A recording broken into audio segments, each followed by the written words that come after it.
Abandoned by my father at 5, raised by my grandmother. When my stepmother discovered my hidden inheritance, she tried to take it all, but I had a plan to protect what's mine. This is going to be a long one, but it's a story I've been wanting to share for a while. It's about family, betrayal, and the lengths I had to go to in order to protect myself from a situation that no child should ever face. The emotional toll this whole thing took on me still lingers, but I think I've finally figured out how to move forward. So here's my story. I was 5 when my father Robert left. Up until then, I had a pretty normal, happy childhood. At least as much as a 5-year-old can understand what normal is. I remember my dad coming home late from work, always with a smile, and my mom and him laughing together. But one day he just wasn't there anymore. It wasn't even a conversation or a goodbye. He just packed his things, took off, and never looked back. My mother wasn't around much either. She'd always been a bit distant emotionally, so when my father left, I was kind of left to figure things out on my own.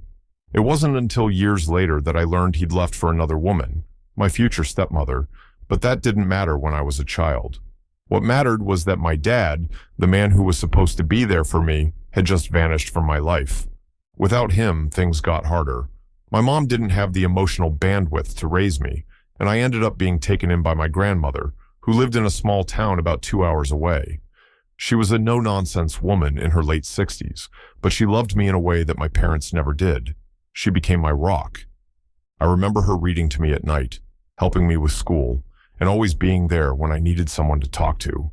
Despite the pain of losing my dad and the emotional distance from my mother, I always felt safe with her. She became my everything. Now, here's where the mystery begins. My grandmother wasn't wealthy.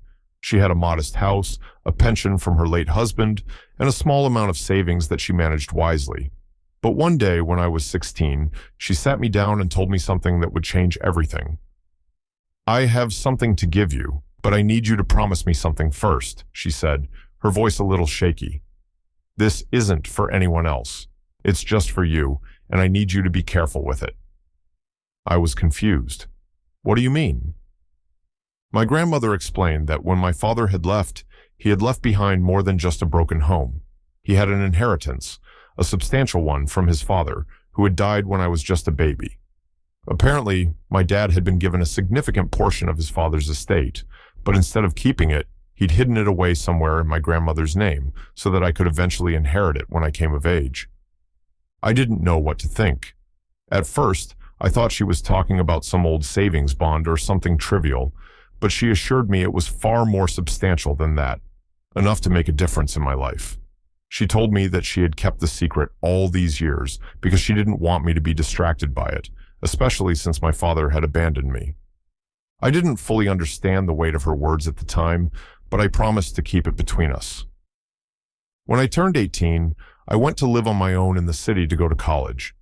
I didn't think much about the inheritance, as life had kept me busy. I still kept in touch with my grandmother, but things weren't always easy.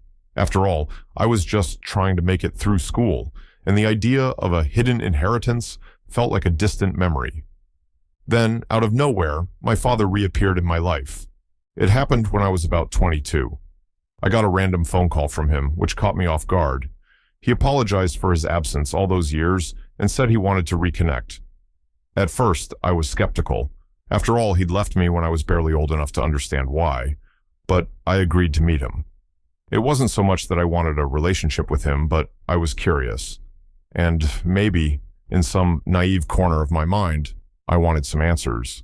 What I didn't expect was that he would show up with my stepmother, Linda, in tow. Linda was everything my father wasn't: charming, manipulative, and eerily calculating. She had married my dad years after he left me, and I always had a sense that she was more interested in his money than in him, but at the time, I didn't know how far her greed would go. It didn't take long for Linda to start asking questions about my life.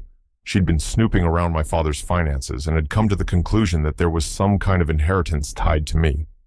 She didn't know the details, but she was determined to find out. One day, my father casually mentioned my grandmother's name and how she'd helped me grow up. He made a cryptic comment about taking care of things when I turned 21. That's when Linda's eyes lit up like a hawk spotting its prey. "I've been doing some digging," she said, smiling a little too much for comfort. "It seems like there's some money involved here. How much exactly?" That's when I realized she had somehow figured out that there was more to the inheritance than I had ever been told. At that moment, something inside me clicked. My grandmother had always been discreet, and I had kept my distance from my father and his new family. But now, the truth was out in the open, and I could see the hunger in Linda's eyes. I didn't know what to do at first. I had grown up hearing how cunning Linda could be, but I never thought she'd be after my inheritance. I spent the next few weeks watching them, trying to piece together what Linda might be up to. She kept hinting at how families should be together and how she wanted to help me manage my future. But it was all too clear. She wanted that money, and she was willing to do whatever it took to get it. I talked to my grandmother about it, and she confirmed my worst fears.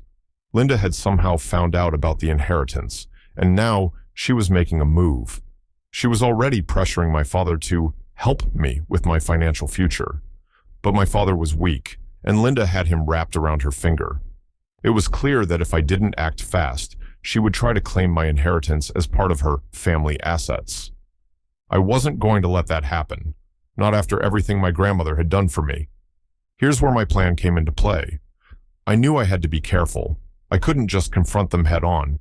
They would have twisted everything in their favor.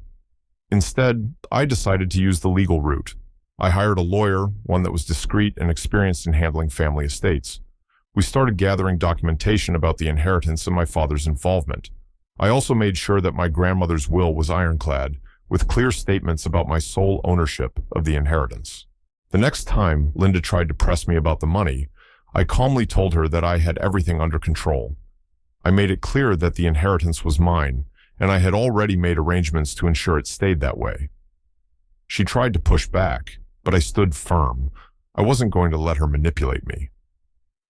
The final blow came when I told my father and Linda that I had legally secured the inheritance in a trust that couldn't be touched by anyone, including them. It was a bold move, but it worked. My father, for all his faults, knew he couldn't go against the legal documents. Linda, furious but defeated, tried to argue, but I had the law on my side. After all the drama, my life slowly returned to some semblance of normalcy. I still don't speak to my father much, and I've cut ties with Linda entirely. My relationship with my grandmother became even stronger. She passed away a couple of years ago, but her wisdom and love have stayed with me every day. As for the inheritance, I used it wisely. It didn't solve all my problems, but it gave me the opportunity to build something of my own, without anyone trying to take it from me. Back at all of this, I realize how much it shaped who I am today. I learned the hard way that family isn't always who you expect, and sometimes the people you trust most are the ones who will try to take everything from you. But I learned something else too. I learned how to protect what's mine no matter what.